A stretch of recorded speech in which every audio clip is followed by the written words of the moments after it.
Hey guys, welcome to lesson 7.8, compare mixed number factors and products. What we're going to do today, our essential question is how does the size of the product compare to the size of one factor when multiplying fractions greater than 1? So go ahead and put your star next to our essential question so that we can get started. The problem that we're looking at, it gives us a little bit of information about. It says you can make generalizations about relative size of a product when a factor is equal to 1, less than 1, or greater than 1. So the first thing is using a model. So it says Jane has a recipe that calls for 1 1/4 cup of flour. She wants to know how much flour she would need if she made the recipe as written. If she made half the recipe, and if she made 1.5 times the recipe. So that's what we're going to do. We're going to see if she made it with just the amount of flour she has, or just this one, sorry. And then she wants to know if she makes half the recipe and if she makes 1.5 times the recipe. So this part says shade to show 1 1/4 scaled by 1, by 1/2, and by 1 1/2. So if we showed 1 times 1 1/4, I know I'm shading this whole one all together first. Then I see 1 1/4 is what we're multiplying by. So I go 1, and I'm going to divide this into 4 parts and shade 1/4. So that would be 1 1/4. If we're multiplying 1 by 1 1/4, I know it's going to give me 1 1/4 because it's the same thing. The product will be equal. So it says, what can you say about the product when 1 1/4 is multiplied by 1? The product will be equal to 1 1/4 because you're multiplying it by 1. So now you have 1/2 times 1 1/4. Again, I'm going to shade my, let me see. What I did is I got some color pencils because it's going to be a lot easier rather than coloring with my little marker that I have. Alright, so the first thing I'm going to do is again shade my 1 1/4. So I know this is 1 whole and 1/4. So I'm going to divide this into fourths. Not 100% equal, but it'll be okay. So there's my 1 1/4. Now we're multiplying that by 1/2. So I'm going to break this in half and this in half. And I'm going to shade half of what was already shaded. So when I see this, it says, what can you say about the product when 1 1/4 is multiplied by a fraction that's less than 1? We would say that the product would be less than 1/4 because we're doing half of 1/4. So the product would be less than 1 1/4. So let's write it in. The product will be less than 1 1/4. So we're not even figuring out what the product is. We're just figuring out how it would compare to the number that you're multiplying by. All right, so this next one, we have 1 1/2 times 1 1/4. So that would be equal to 1 times 1 1/4 plus 1/2 times 1 1/4, because you just broke this apart into, we used that distributive property and broke it apart. All right, so now I'm going to do this part first, 1 1/4, 1 times 1 1/4. So now I'm going to just shade 1 1/4 plus, and then I would do the same thing we did up here, 1/2 times 1/4. I know this whole one is shaded. And then this one's going to be in 4. Oops. It's not that whole part. This part is shaded, but it's supposed to be this part. So remember we're doing half of it. I messed up. I'm sorry. That's why I did it this way last time. All right. So now it says, what can you say about the product of 1 1/4 is multiplied by a number greater than 1? So we know that the product, so if we add up all of these parts together, it's going to be greater than 1, or it's going to be greater than both of the factors. So this all together is going to be greater than 1 1/2, and it's going to be greater than 1 1/4. So we would say the product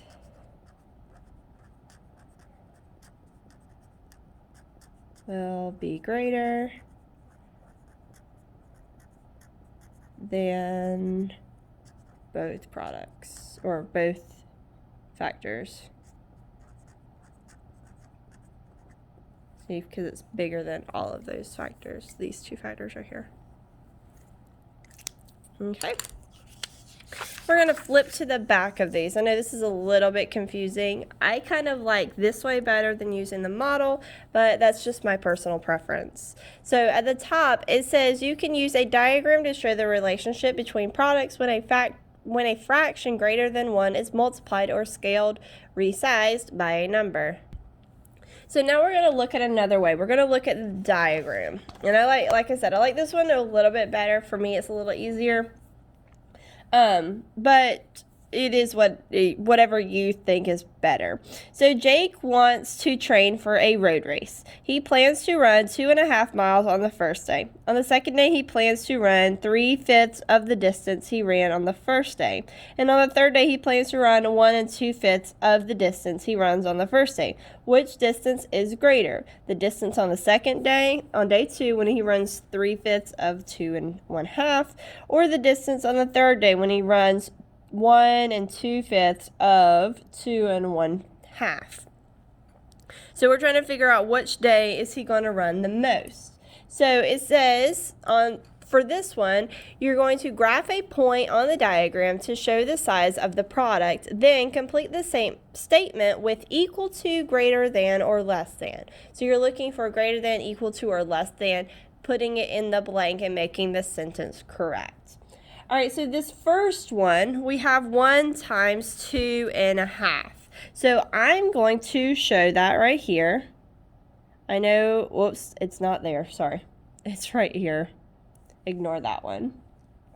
So it's going to be, I'm going to draw my line right here. The product of 1 and 2.5 will be, and think of what is it going to be to 1 times 2.5. It would be equal to 2.5. Now the next one we have 3/5 times 2 1/2. All right, so the product of a number less than 1 and 2.5 will be, think of if this is less than 1, it would not be the same as this, so it would have to be less than 2 1/2. Okay, because this is not 1, if we like we did right here, we multiplied 1 times 2.5, and it gave us 2 1/2 because it's equal to it. Okay, with this one, because it's less than 1, we know that it was going to be less than the number you're multiplying by, so it'd be less than 2.5. And then this last one, it says the product of a number greater than 1 and 2.5 will be, so if it's greater than 1, we know it's going to be greater than the number you're multiplying by. So it would be greater than 2.5, and it would also be greater than the other factor. So we know it's going to be greater than 1 2/5, or sorry, 2.5, plus if we're multiplying these numbers together, we know it's also going to be greater than 1 2/5.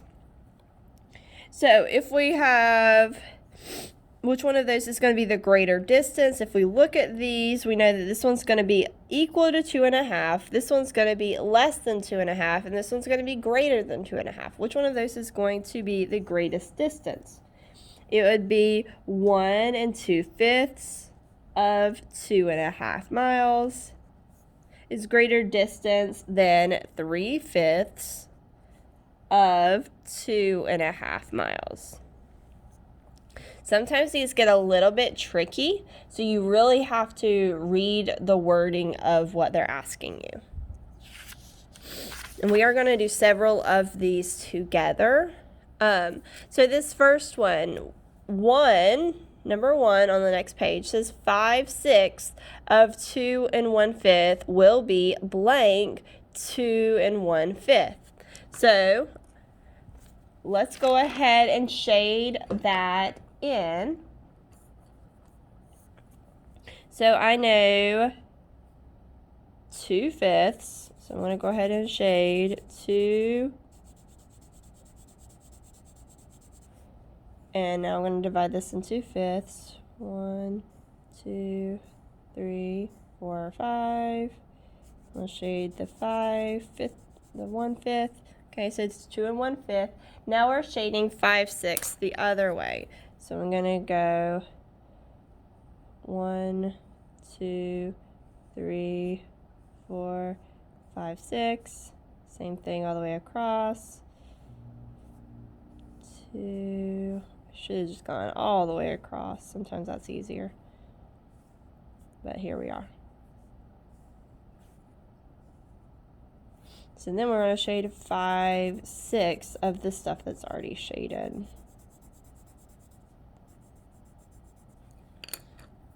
So now if we look at it, 5/6 is going to be, according to this, it would be less than our 2 1/5. We know it's going to be close, but it's still going to be less than. And I always look at this one and comparing it. Is this one equal to 1?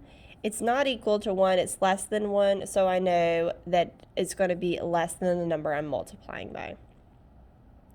And now I'm going to look at the next one. I have 1 1/5 times 2 2/3. So I am looking, these two are the same. Okay? So these two are the same. So I'm going to look at this one. Is this greater than 1?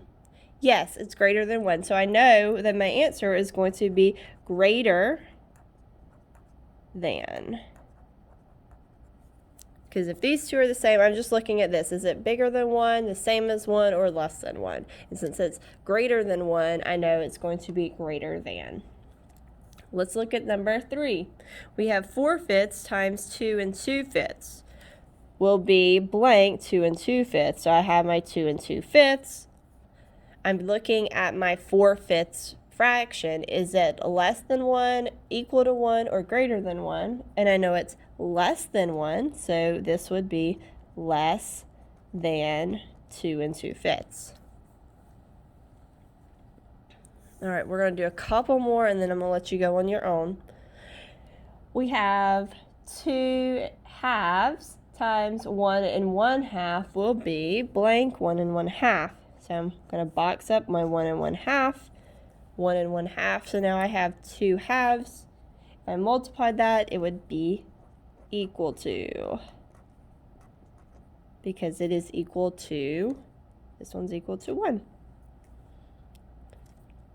All right, last one we're going to do, and then I'm going to let you do one on your own. So we have 2/3 times 3 1/6 will be blank to 3 1/6. So I see 3 1/6 for right there. So now I look at this fraction right here. This fraction is less than 1. So I know that this will be less than 3 1/6. All right, now I want you to do 6 on your own. Go ahead and pause the video and then check your work. Hopefully you said greater than. So go ahead and kiss your brain if you got that one correct. All right, now we'll do this one together. Number 7. So go ahead and pause the video so that you can check your work. And hopefully you got greater than. Yay, if you did. Woo! All right, go ahead and flip to the back. Let's look at this word problem. I know I normally don't do word problems with you, but we're going to do this one together. It says, Kyle is making a scale drawing of his math book. The dimensions of the drawing will be 1/3 the dimensions of his book. If the width of his book is 8.5 inches, will the width of his drawing be equal to, greater than, or less than 8.5? So what we're going to do, we're seeing the 1/3 of the dimensions of his book, and if the width is 1/8, it asks, will the width of his drawing be equal to, greater than, or less than 8.5? So I have 1/3 times my 8.5. So I'm going to figure out, is it going to be less than, greater than, or equal to 8.5? So again, you're going to do the same thing you did before. You're going to box up your 8.5, and then you're going to tell me, is 1/3 going to be less than, greater than, or equal to when you multiply it? And hopefully, as you're thinking, you're going to say less than, because this is less than 1. So we would say less than, just like that. All right, so the last one, and I'm going to get you to do this one on your own. You're going to do number 13, and that is going to be on your lesson check, so make sure you get that lesson check done and turned in. I believe in you. If you have any questions, I know that you're going to come see me because you are responsible students like that, and I will see you later. Good luck, guys.